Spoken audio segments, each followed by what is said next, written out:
Comment améliorer la protection de son conjoint? On en parle dans Unofi TV en compagnie de Philippe Goldblum, le directeur du réseau commercial d'Unofi. Bonjour Philippe. Bonjour Thomas. Heureux de vous retrouver.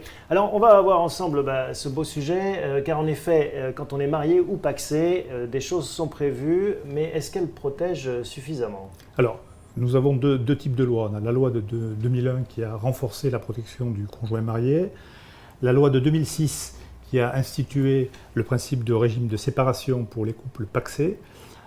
Mais effectivement, sur cet aspect civil, tout n'est pas prévu. Ensuite, on a une loi fiscale, la loi TEPA de 2007, qui a permis aux conjoints pacsés et aux conjoints mariés d'être exonérés de droits de succession sous certaines conditions, notamment le conjoint pacsé ayant dû prévoir un testament pour permettre de léguer son patrimoine à son conjoint. Voilà. Donc oui, ça, il y a un cadre fiscal et juridique. Il y a toujours des distinguos entre pacsés, mariés, il ne faut pas les oublier, notamment en cas de décès de l'un des deux, le survivant, dans le cas du Pacs, n'aura pas forcément les mêmes droits. Tout à fait.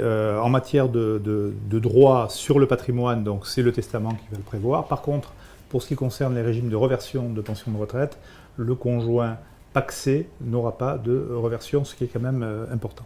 Alors, c'est le thème de cette émission, comment protéger au mieux possible son conjoint, le survivant.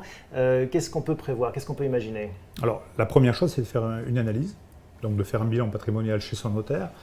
L'idéal, c'est de faire un tour de la situation familiale, de la situation patrimoniale. Quand je parle de situation familiale, c'est la présence ou pas d'enfants d'un premier lit ou d'enfants communs, la projection des revenus qu'on peut espérer après son décès, et notamment on parlait tout à l'heure du conjoint pacsé. Voilà, donc tout ça est important, et le niveau de revenus qu'on souhaite conférer à son conjoint, bien évidemment. Bon, une fois ce bilan établi, il y a des mesures ou des tendances ou des réflexes à avoir? Alors, la plupart du temps, le notaire essaiera de marier les pacsés parce qu'effectivement, c'est la meilleure des protections que l'on puisse avoir. Bon, maintenant, ce n'est pas toujours le choix des clients. Mais pour les gens qui sont mariés, on peut envisager soit un aménagement ou un changement du régime matrimonial. Souvent, les clients, en vieillissant, en prenant de l'âge, souhaitent protéger davantage leur conjoint et optent pour des communautés universelles. Attention toutefois à la présence d'enfants là aussi d'un premier lit, parce qu'il ne s'agit pas de créer de soucis au moment du dénouement de la succession. En termes de produits, de placements, est-ce qu'il y a des placements plus adaptés que d'autres à la protection du conjoint? Oui, alors les placements, ils vont suivre l'évolution de la vie et de l'âge des clients. La plupart du temps, quand on démarre dans la vie, on n'a pas de patrimoine, on constitue un patrimoine, et pour autant, on souhaite protéger son conjoint. On peut à ce moment-là souscrire à une assurance prévoyance décès, c'est-à-dire une assurance à fonds perdu, mais qui garantit soit le versement du capital, soit le versement d'une rente pour assurer l'éducation de ses enfants. Le deuxième point, quand on est en constitution de patrimoine, c'est de veiller à avoir des garanties suffisantes lorsqu'on emprunte pour sa résidence principale. Souvent, on a tendance à vouloir réduire le coût de l'assurance décès. Et alors, il faut vraiment, là aussi, être vigilant et protéger son conjoint et sa cellule familiale. D'autres mesures, en fait, en fonction de... Alors, effectivement, bon, là, on a parlé du couple qui constitue son patrimoine. Ouais. Ensuite, parce qu'en fait, en effet, c'est une cible mouvante, ça évolue avec l'âge et donc ses moyens financiers. D'où la nécessité de refaire des bilans régulièrement. Et effectivement, quand on arrive à l'âge où on a enfin constitué son patrimoine, on se retrouve souvent avec des contrats d'assurance vie, parce qu'on veut aussi transmettre à ses enfants, mais il faut penser à des clauses qui vont permettre à la fois de transmettre à ses enfants tout en protégeant son conjoint en termes de revenus. Je pense aux clauses démembrées, mais ça a déjà été traité par Jean-Luc sur ce plateau.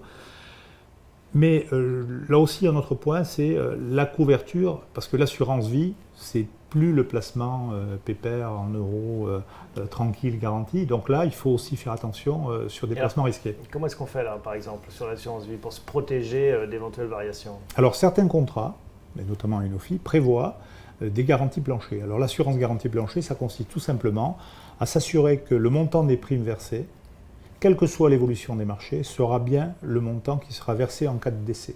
Donc ça, c'est important si on a vraiment un souci de transmission ou de protection de son conjoint. Une dernière option possible?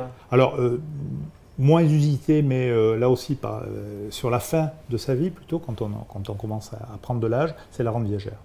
La rente viagère, pourquoi? Parce que en contrepartie du versement et de l'aliénation du capital, c'est-à-dire on remet le capital à la compagnie d'assurance, cette dernière va vous verser une rente avec un taux majoré qui tient compte effectivement de cette aliénation et qui peut permettre notamment pour un couple de payer une maison de retraite médicalisée, parce que c'est souvent le problème que l'on rencontre aujourd'hui. Par contre, la contrepartie, c'est qu'effectivement, au deuxième décès, au décès du survivant, si la rente a été... elle n'ira pas aux descendants s'il y a descendants. Le capital est perdu, mais par contre, les enfants sont tranquillisés. On ne viendra pas les chercher pour payer les maisons de retraite de papa et maman. Bon, si on doit retenir une chose ou deux.